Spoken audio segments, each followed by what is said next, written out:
Hello there. Welcome, and thank you for joining me tonight. Find a cozy spot, let your shoulders drop, and take a deep breath. Close your eyes, let your mind wander, and let's begin our journey. The monkeys and the hollow canes. One evening during a pilgrimage through the country of Kosala, Buddha and the brethren were sitting beside a pool around which grew cane sticks. A brother broke one off, and after looking at it carefully asked, "Master, why are these cane sticks hollow?" "Listen, my brother, and you shall hear, for such were my orders in times gone by," replied Buddha. Thus he told them this story. In years long past, all about us was a thick forest in the center of which was a lake of clear cold water. In this lake dwelt a wicked water ogre who devoured everyone that went to the water to bathe or drink. In the forest also dwelt a troop of 80,000 monkeys. Their king was the largest and strongest of them all, a mighty monkey as big as the fawn of a red deer. He shielded his subject monkeys from harm, and they gave him in return their love and confidence. Desiring to let them roam at will through the forest, and yet fearing for their safety, one day he cautioned them, saying, "Friends, we have about us trees that are poisonous and lakes that are haunted by ogres. Beware of fruit you have not eaten and of water you have not drunk. Ask me before you eat or drink." Readily they assured him that they would do his bidding, and they kept their word, else today we should have no story. One warm day, when they had wandered far from their home trees, they came upon a lake which was unknown to them. Very thirsty were they, but remembering the words of their wise and good king, they sat down to await his coming. When he came up and found them sitting down, very patient, he said, "Friends, why do you not drink?" "This lake, dear king," said the spokesman, "we have never seen before. We could not drink without your good word." "Quite right, my friends," replied the king, for he would have grieved sadly to lose even the least of his subjects. Then he went carefully around the lake, examining every foot of ground. At last he came upon a very strange thing. He found the footprints of many animals going towards the lake, but there were no footprints to show that an animal had ever returned. "Aha," he thought, "this is undoubtedly the haunt of an ogre," and turning to his followers said, "Your caution, friends, has saved you from a terrible death. This lake is haunted by an ogre. Those who go to its brink to drink never return to tell of its waters. Rest you here a while."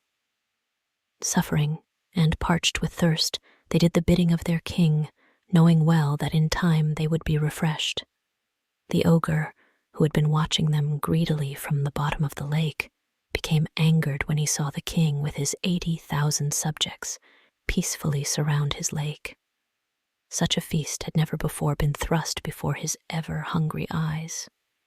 When he could no longer stand the suspense, he assumed the shape of a monster with a blue belly and the most horrible bright red hands and feet, and went to the top of the water crying, "Why are you all seated here like senseless idiots? When you are so thirsty after your day's walk, why do you not go down to the lake and drink of its cool water?"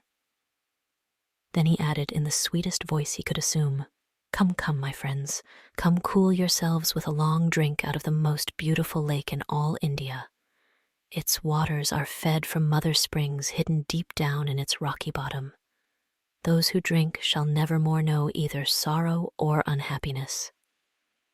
"Well may you say those who drink shall never more know sorrow or unhappiness," ensweared the king. "Are you not the ogre of the lake? And do you not take as your prey all who are so unfortunate as to drink of your waters?" "You are right, O wise one. I am the ogre of the lake. You are right. I eat everyone who comes to drink in my lake. Yes," he went on ferociously, for he saw that his words of honey had been of no use. "I eat everyone from the smallest of birds upwards, and I shall eat you and every one of your 80,000 monkeys sitting like toads on the ground. Not a monkey seated here shall ever go to fatten your ugly body," said the king.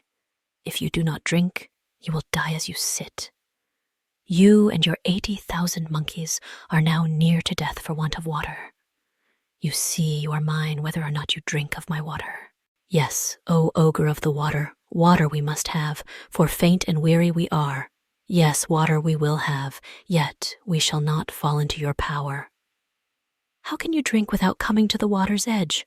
All must do that, said the wicked ogre, not knowing that the king of the monkeys was Buddha, the all-knowing one. Ah, said the king, you will soon see.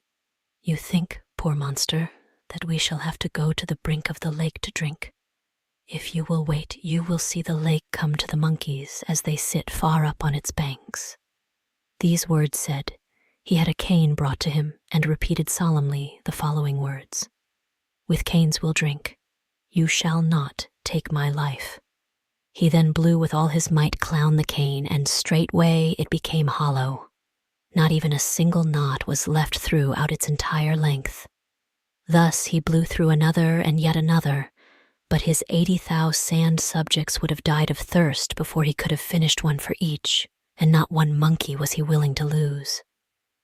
Knowing this, he wasted no more time on single sticks, but walked around the lake saying, let all the canes growing here become hollow throughout.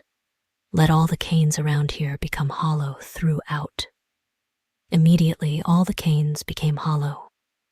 The king then commanded each monkey to grasp one cane in his hands and follow him to the lake. He sat down on the banks the length of his cane stick from the water. One end he put in his mouth, the other in the water. Then he began slowly to suck up the water which came through the cane as easily as though it were the hollow stalk of a lotus. 80,000 monkeys did likewise. In this way everyone drank his fill from the waters of the lake, yet never a one did that wicked water ogre catch. After their thirst was quenched, the obedient monkeys, grateful to their king for having saved their lives from the ogre, began to praise and thank him. The king bade them keep their words and follow him back to the home trees deep in the forest. When the water ogre saw that he had been outwitted by the king of the monkeys, he crept in a great rage back to his home at the bottom of the lake. There, as before, to await the coming of the unwary traveler, who looked not before he drank. As years passed on, the hollow canes growing on the banks of the lake of the ogre became the parents of other hollow canes, and they spread and spread to all parts of the world.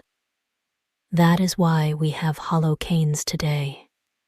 Let the whispers of the story carry you softly into your dreams. Good night, until next time.